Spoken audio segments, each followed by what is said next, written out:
Dali. Yazan ve okuyan Erol Çelik. Lafı fazla uzatmamak lazım biliyorsun. Önce her şeyi hızlı bir anlatayım. Havalar iyice soğudu.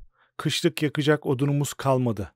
Savaş atmosferi mahvettiği için temiz havamız da neredeyse bitti. Ben ve ilçedeki diğer insanlar bu kışı geçiremeyeceğimize neredeyse eminiz. Özetle durum bu oğlum. Lafı uzatmanın, eğip bükmenin bir anlamı yok. Durum ciddi. Bu mektup eline ancak 10 yıl sonra geçecek ve aşağıda yazacağım tüm olayları ancak 14 yaşına geldiğinde öğrenebileceksin. Canım oğlum, keşke kaderimiz böyle olmasaydı. Keşke seni neden terk ettiğimi, neden birliğe teslim ettiğimi daha önce anlatabilseydim. Beni anlaman için sana her gün yazacağım. Neden seni terk ettiğimi anlaman için sana her şeyi her gün yazacağım. İnsanlar aç kaldığı zaman, zehirli hava soluduğu zaman ne kadar tehlikeli oluyorlar bilemezsin.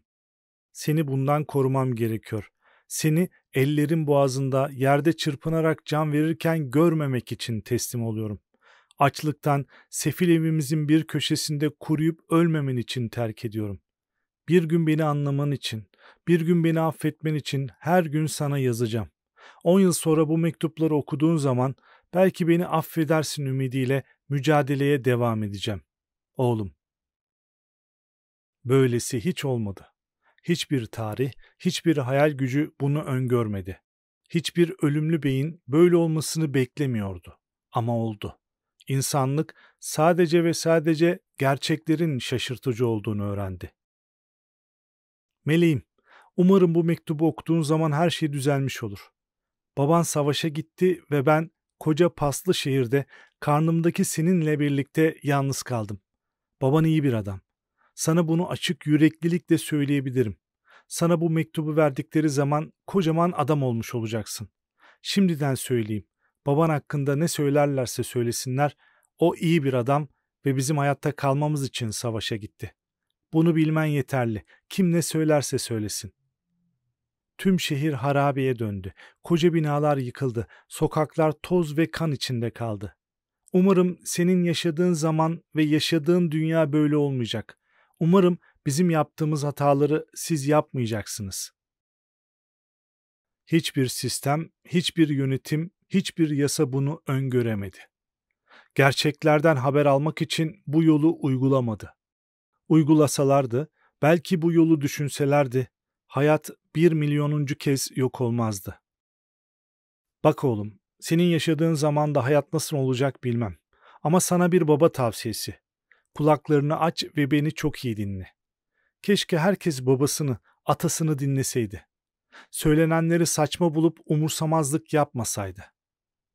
Hayatta kalmak için 3 şeyi çok iyi bilmelisin. Birincisi ve en önemlisi kendini savunacak kadar iyi silah kullan. İkincisi bulduğun, karşılaştığın her şeyi öğren. Üçüncüsü ve en acımasız olanı ise feda etmeyi iyi bil.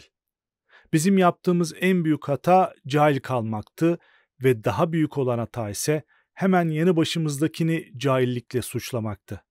Biz bu yüzden yok olmaya mahkumuz. Sana bazı gerçekleri anlatayım oğlum. Bir baba olarak bundan fazlasını maalesef yapamıyorum. Bizim yaptığımız hataları yapmaman için söylüyorum. Canı gönülden dinle beni. Ne olursa olsun bu öngörülemezdi. Ne olursa olsun bunu bir insan akıl edemezdi. Neden akıl edemediklerini de bilmezlerdi. Bu sana yazdığım son mektup olabilir. Naziler kapımıza dayandı. Yakında kendilerinden olmayanları tıpkı ataları gibi yakacaklar. Umarım gelecek böyle bir yer değildir. Umarım insanlık geçmişini örnek almaz. Ondan ders çıkarır. Keşke seninle tanışabilseydim. Keşke sana dokunabilseydim ve keşke annelik yapabilseydim. Hayat o kadar zalim ki kızım. Senin yaşayabilmen için kendimi feda etmeliyim. Elbette bunu gururla ve tereddütsüz yapıyorum ama keşke seni koklayabilseydim. En azından bunu yapabilseydim. Ne olur kızım, yalvarırım. Hiç tanıyamayacağın annenin sana son öğüdü olarak söylediklerimi iyi dinle. Sana ne vaat ederlerse etsinler, sana dünyaları da verseler, Kaçmana gerek olmayan bir yere git. Beni iyi anlamanı istiyorum. Asla kaçmak zorunda kalmayacağın bir hayat yaşa. Bunun için çabalamazsan bizim düştüğümüz hataya düşersin. Keşke bunların hepsinin acı bir sonucu olmasaydı. Eğer sonuçlar öngörülebilseydi, eğer iyi planlanabilseydi, tüm yöntemlerin hatalı olduğu kabul edilseydi, belki. Efendim, bugün Dali'ye okutacağımız 14 mektup daha var ve 6 tanesi son mektup. Kadim zamanlardaki gökyüzü gibi mavi bir önlük giyinmiş kısa boylu bir adam, milyonlarca küçük kapağın olduğu kütüphanede ilerliyordu. Tüm evrenin ihtiyacını karşılayacak çelik kasalar sağlı sollu, metrelerce yükseklikte birçok koridor oluşturmuştu. Her koridorda görevli 2 kişi vardı ve ellerindeki cihazlara bakarak o küçük çelik kasalardan yeni kutular çıkarıyorlardı. Bu devamlı tekrarlanan bir rutindi. Görevliler kasalardan aldıkları kutuların içindeki mektupları sentez sistemine götürüyorlardı. Bir tomar mektup taşıyan kısa boylu adam ve yaveri Dali'nin yaşadığı bölüme geçtiler. Birbirleriyle konuşmuyorlardı çünkü görevlerinin ciddiyeti ve gururu en az taşıdıkları mektuplar kadar önemliydi. 4 katmanlı bir cam küvezin tam ortasında çok iyi ışıklandırılmış bir cam hücrede cam bir sandalyeye oturmuş daha ergenlik çağında bir çocuk vardı. Cinsiyeti belli olmuyordu. Saçları kazıtılmış, üzerine cepleri olmayan deri bir ceket giydirilmişti. Bugün okuman gereken mektuplar bunlar. 14 tane. Çocuğa bu kadar yanaşabilme yetkisi taşıyan nadir kişilerden biri olduğu için her zaman yüzünde inanılmaz bir kibir vardı kısa boylu sentez mühendisinin. Dali donuk yeşil gözlerini yerden kaldırdı ve hücreye giren adamları başıyla selamlarken kaşlarını hüzünle astı. Öyle mi? Bugün sadece 14 mektup mu var? Mühendisin ifadesini aldırmadan "Umay anneden mektup var mı? Ne olduğunu merak ediyorum da," diye sordu dalgalanan bir ses tonuyla. Yaver acemice mektupları karıştırdı. Heyecanlı gibiydi. Beklenen mektubu bulunca yapay zekaya gülümsedi. Sentez mühendisi bu durumu dikkatle gözlüyor ve kayıt altına alıyordu.